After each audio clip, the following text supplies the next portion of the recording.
from Fancy Tiger Crafts. We love knitting.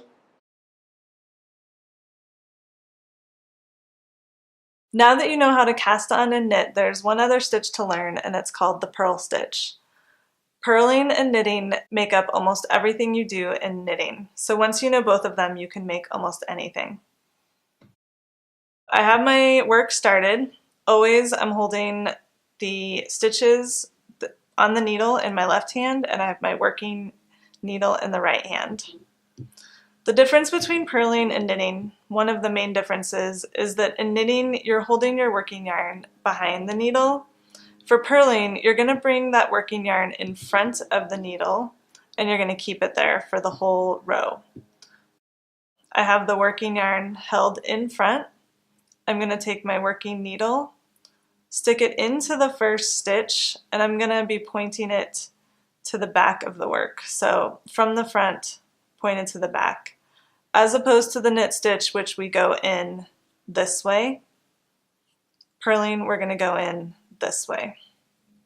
So I have the needle there, and I'm going to take the yarn, which is coming from the front of the work, wrap it around the needle, and then keeping that loop that I just created on the needle, I'm going to pull the needle back out.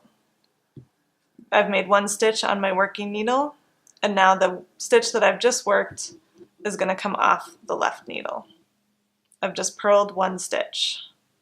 So again, needle into the front leg of the first stitch on my needle, wrap the yarn around the needle, and then bring the needle back out, keeping that loop on the needle. The first stitch then comes off the left needle. I now have 2 purled stitches.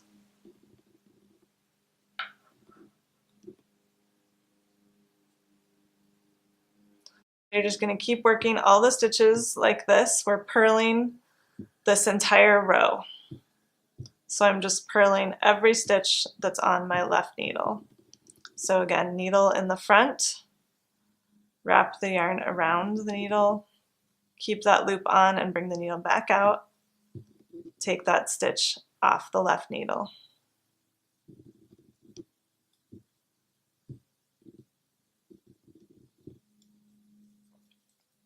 Right now we're going to create a very basic fabric that many knitting patterns use, and it's known as Stockinette Stitch. And it's made by purling a row and then knitting a row. So you alternate between purling and knitting. So that was my purl row. I just purled all of those stitches. Now I'm going to take this needle with all of my stitches on it, move it to my left hand. I have my empty working needle on the right hand. And now I'm going to knit all of these stitches. Working yarn is in the back of the work. I'm going to go in towards the back and knit.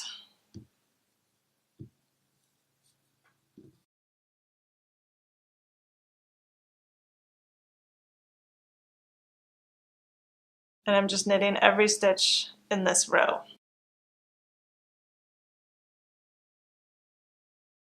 Stockinette stitch creates a different type of fabric than garter stitch, and it has 2 very different sides, whereas with garter stitch, when you knit every row, the 2 sides look the same. With stockinette stitch, you're going to get 2 sides of fabric that look different. So one side is going to have these little V's on it. This is the knit side. This is what it looks like when you're knitting. The other side has bumps on it. This is the purl side. This side with the V's is commonly referred to as the right side, and this is commonly referred to as the wrong side. So when you pick up your work and you're ready to work your next row, whatever side you're looking at is telling you what you're going to do next. So I'm looking at the bumps, which is the wrong side or the purl side.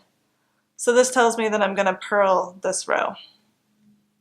So yarn's in the front, stick my needle in the first stitch, wrap around, and purl all these stitches.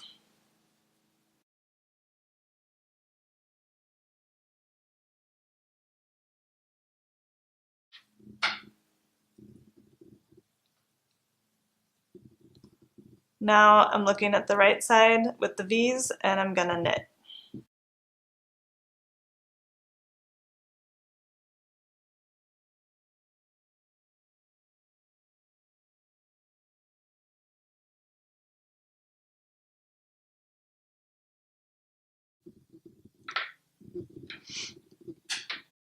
Nailed it.